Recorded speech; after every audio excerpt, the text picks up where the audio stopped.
नमस्कार, TV9 मराठीमध्ये आपल्या सगळ्यांचं स्वागत। मी निखिला। महत्त्वाची बातमी, सीआयडीचं पथक आता एन्काउंटर झालेल्या ठिकाणी दाखल झालेलं आहे। मुंब्रा बायपास परिसरामध्ये सीआयडीचं हे पथक दाखल झालंय।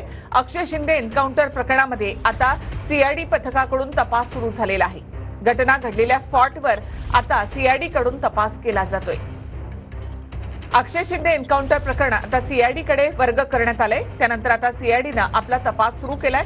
थेट आपण जाऊयात आमचे प्रतिनिधी गणेश थोरात यांच्याकडे। गणेश, तुम्ही या घटनास्थळी आहात आणि आता सीआयडीचं पथक त्या ठिकाणी दाखल झालंय। ठाणे क्राईम ब्रांच पोलीस तपास कामी तलोजा जेल बसून थेट ठाण्याकडे येताना काल सकाळी 6 आणि 6:15 दरम्यान या ठिकाणी फायरिंग झाली। त्या व्हॅनची पूर्ण तपासणी सकाळी फॉरेन्सिक लॅबने केली। त्याच्यानंतर हा पूर्ण तपास जो आहे तो ठाणे पोलीस, ठाणे क्राईम ब्रांचचा आणि मुंब्रा पोलिसांचा पूर्ण आता तपास जो सीआयडीने घेतलाय। नवी मुंबई बेलापूर या ठिकाणी सीआयडीचे अधिकारी त्या ठिकाणी आलेल्या मुंब्रा बायपासवरची जी घटना घडली त्या घटनास्थळी आता ते पाहणी करत आहेत। पूर्णतः त्यांची टीम जी आहे ते प्रत्येक ठिकाणचे फोटो व्हिडिओ जे आहे ते मोबाईलच्या माध्यमातून टिकवत आहे।